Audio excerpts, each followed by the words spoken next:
Hello students, आज से मैं आप लोगों को क्रॉस प्रोडक्ट ऑफ वेक्टर्स के बारे में बताऊंगा। इसे वेक्टर प्रोडक्ट ऑफ वेक्टर्स भी कहा जाता है। क्यों कहा जाता है इसे मैं आगे चलकर बताऊंगा।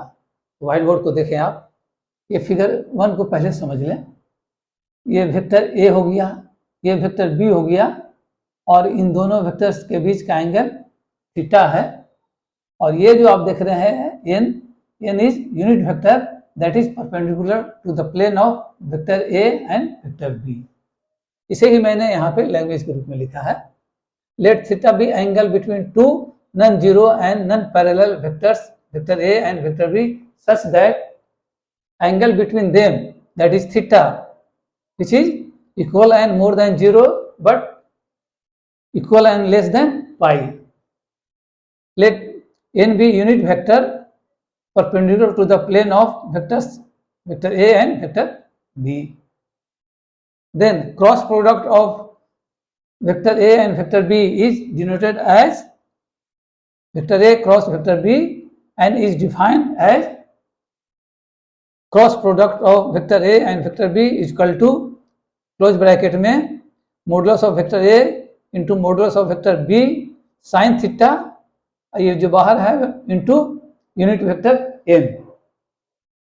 अब इसे लिख सकते हैं cross product of vector a and vector b that is equal to a into B sine theta close bracket into unit vector n। ये इक्वेशन 1 हो गया। ये a और b क्या हो गया? That is magnitude of vector a and b is magnitude of vector b। तो equation 1 हो गया। अब आप इसे देखें, ये पार्ट तो स्केलर है A B into sine theta, लेकिन जब यूनिट वेक्टर से मल्टीप्लाई कर दिए तो ये पूरा पार्ट जो है वो वेक्टर हो गया। इसलिए मैंने लिखा this is vector, that is why cross product of vectors is called vector product of vectors. क्योंकि cross product of vectors vector A and vector B is equal to ये वेक्टर हो गया। इसीलिए कहते हैं कि cross product of vector is vector. हमने जान लिया कि cross product of vectors vector होते हैं, लेकिन अब सवाल उठता है कि इसका डायरेक्शन क्या होगा। Direction of vector of cross product of vector A and vector B क्या होगा। तो इसे मैंने यहाँ समझाया होगा। फिगर 1 को आप देखिए, मैंने लिखा हुआ है कि this figure 1 is called right handed system. वो क्यों कहलाता है कि देखिए वेक्टर ए और वेक्टर बी ये है, उनके बीच का एंगल थीटा है, और इस प्लेन पे अर्थात वेक्टर ए और वेक्टर बी के प्लेन के परपेंडिकुलर है यूनिट वेक्टर n। अब यदि कोई राइट हैंडेड स्क्रू हम रोटेट करेंगे पॉइंट ओ पे रख करके फ्रॉम ए टू बी, तो क्या होगा? वो मूव करेगा in the direction of unit vector n। इसलिए मैंने लिखा है figure 1 is called right handed system, that is when A right handed screw is rotated from vector A to vector B, then it advances, मतलब screw जो है वो move करेगा in the direction of unit vector n। तो इस प्रकार हम कह सकते हैं कि direction of vector that is cross product of vector A and vector B is along unit vector n। अब हम वेक्टर A और वेक्टर B के बीच का एंगल कैसे निकालेंगे वो मैं बता रहा हूँ। तो ये जो मैंने फॉर्मूला बताया हुआ है, इसका हम मॉडुलस ले लेंगे, अर्थात बोथ साइड्स का मॉडुलस ले लेंगे। तो हमने लिया है modulus of cross product of vector A and vector B, this is equal to modulus of, फिर क्लोज ब्रैकेट में modulus of vector A into modulus of vector B into sine theta, फिर bracket बाहर into unit vector N, और इन सभी का modulus sign. अब इसे हम लिख सकते हैं इस रूप में। तो हमने मॉडुलस का साइन दिया, फिर क्लोज ब्रैकेट में हमने लिखा कि मॉडुलस ऑफ वेक्टर ए हो जाएगा ए और मॉडुलस ऑफ वेक्टर बी हो जाएगा B. Modulus of vector A कहने का मतलब कि हो मैग्नीट्यूड ऑफ वेक्टर ए है, इसलिए हमने लिख दिया इनकी जगह पे A into B into sine theta और ये इंटू यूनिट वेक्टर। अब इस सारे को हम इस रूप में लिख सकते हैं equal to A into B into sine theta into modulus of unit vector N. अब हम जानते हैं कि किसी भी यूनिट वेक्टर का मैग्नीट्यूड 1 होता है, इसलिए हम modulus of unit vector n की जगह हम लिख देंगे 1। तो ये सारा चीज आ गया a into B into sine theta into 1। अर्थात हमारे पास आ गया modulus of cross product of vector A and vector B equal to A into B into sine theta into 1। अब इसे हम मल्टीप्लाई करके ये लिख देंगे A into B into sine theta, और यहाँ हो जाएगा लेफ्ट साइड में modulus of cross product of vector A and vector B. तो ये हमारा सेकेंड इक्वेशन हो गया।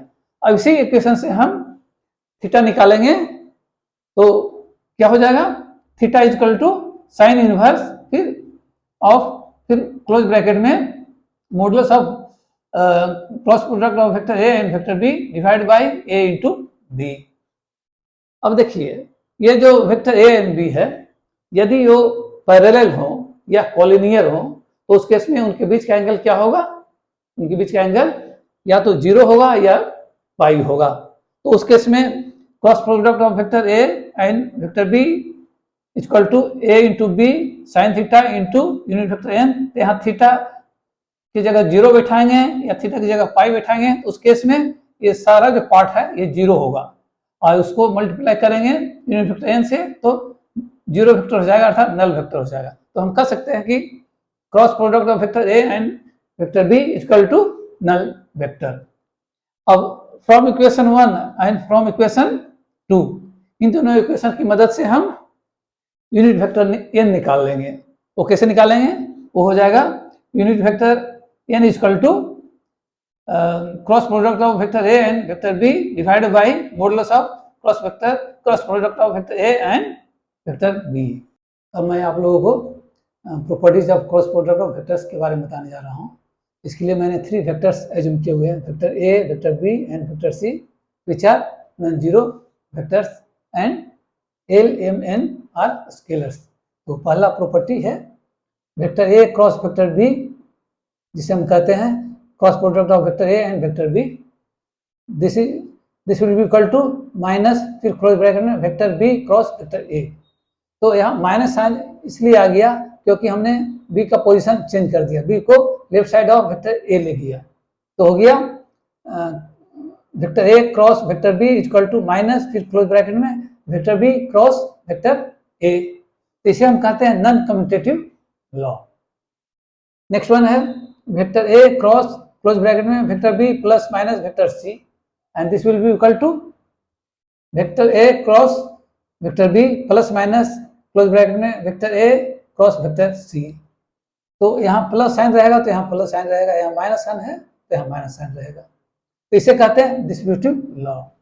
नेक्स्ट वन है vector A cross vector B, this will be equal to close bracket में minus vector B cross vector A equal to vector B cross close bracket में minus vector ए।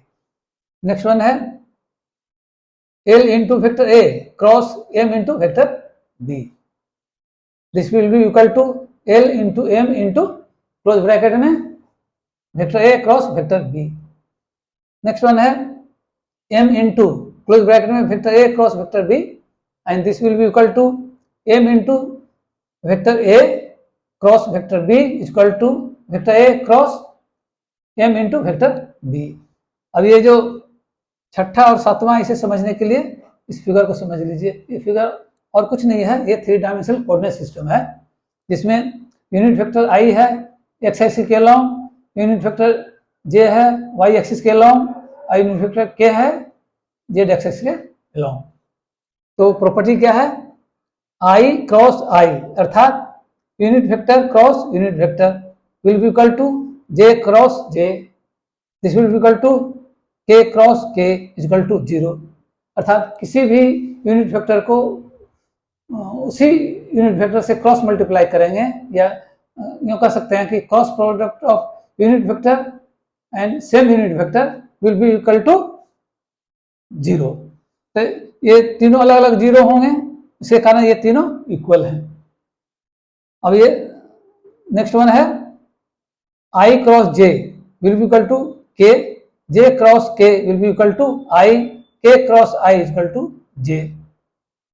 अब ये same ही है लेकिन इसमें पोजीशन इंटरचेंज कर दिए हैं, तो यहाँ निगेटिव साइन हो गया। देखिए जे क्रॉस आई तो यहाँ माइनस के हो गया, यहाँ प्लस था तो यहाँ के हो गया क्योंकि पोजीशन इंटरचेंज कर दिए। K cross J equal to minus I, I cross K equal to minus J. अब वेक्टर ए और वेक्टर बी इस फॉर्म में हो, कंपोनेंट फॉर्म में हो, तो जैसे वेक्टर ए है vector a1 into I plus vector a2 into J plus vector a3 into K, उसी तरह से वेक्टर बी है equal to vector b1 into vector I plus vector b2 into vector J plus vector b3 into vector K, मतलब आई जे के जो है unit vector है।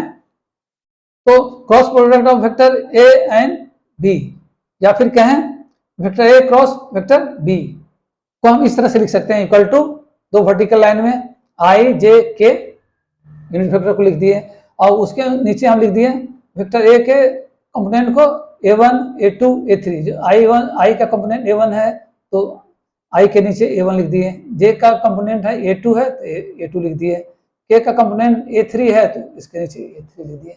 उसी तरह से वेक्टर बी का कंपोनेंट लिख दिए b1 b2 b3।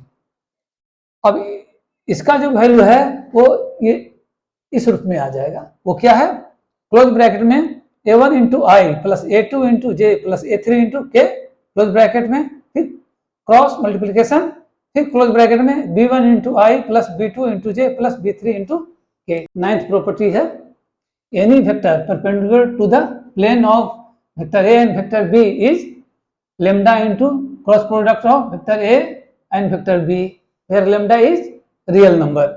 अब मैं आपको बताने जा रहा हूं कि किसी भी पैरेललोग्राम का area in terms of vector कैसे निकालेंगे। तो आप देखें इस फिगर को, पी क्यू आर एस ये पैरेललोग्राम जिसमें पी क्यू रिप्रेजेंट करता है वेक्टर ए को, उसी तरह से पी एस रिप्रेजेंट करता है वेक्टर बी को।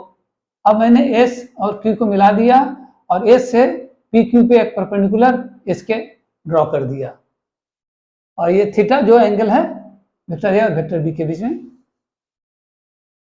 इसे ही मैंने लिखा let P Q R S be a parallelogram such that vector P Q equal to vector A and vector P S equal to vector B and theta be angle between vector A and vector B. Draw S K perpendicular to P Q. Now P Q will be equal to modulus of vector pq, this will be equal to modulus of vector a and this is equal to a is magnitude of vector a है। उसी तरह से ps हमने निकाल लिया, ps is equal to b। अब area of pqs वो क्या हो जाएगा, area of pqs will be equal to half into pq into sk। अब इसे लिख सकते हैं half into P Q equal to A, यहां हमने निकाला हुआ है ए लिख दिए, और इसका का वैल्यू हम निकाल सकते हैं ट्रायंगल एस पी के से, तो हो जाएगा बी साइन थीटा। अब इसे हम लिख सकते हैं हाफ, फिर क्लोज ब्रैकेट में A into B into sine theta. अब ये जो ब्रैकेट में है this can be written as modulus of cross product of vector A and vector B formula के हिसाब से। तो इस प्रकार area of triangle P Q S आ गया हमारे पास half into modulus of cross product of vector A and vector B. अब हमें ट्रायंगल पी क्यू एस का वैल्यू निकल गया, तो ये parallelogram P Q R S का एरिया हो जाएगा इस ट्रायंगल के एरिया का दुगुना हो जाएगा। तो इसलिए हमने लिखा we know the in the parallelogram area of parallelogram will be equal to 2 into area of P Q S, जो कि मैंने अभी बताया आपको। तो हमने लिख दिया 2 इंटू, अब ये एरिया लिख दिए half into modulus of cross product of vector A and vector B. अब ये 2 और 2 एक दूसरे को कैंसिल कर देगा, तो हमारे पास बचेगा equal to modulus of cross product of vector A and vector B. इस प्रकार हमने parallelogram P Q R S का एरिया निकाल लिया, जो कि आया modulus of cross product of vector A and vector B. अब ये जो cross product of vector A and vector B को पैरेललोग्राम के रिस्पेक्ट में हम क्या कहेंगे, इसे कहेंगे वेक्टर एरिया ऑफ पैरेललोग्राम। मैंने 2 क्वेश्चंस आपके लिए सोल्व किए हैं, देखिए।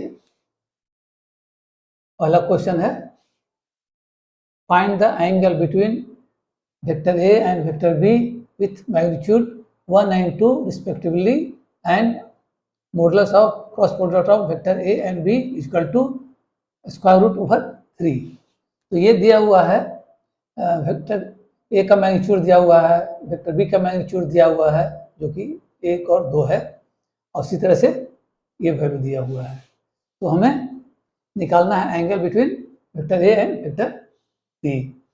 तो नेज्यूम क्या हुआ, let theta be angle between vector A and vector B, then according to formula cross product of vector A and vector B is equal to close bracket में modulus of vector A into modulus of vector B into sine theta, फिर बाहर में into unit vector N.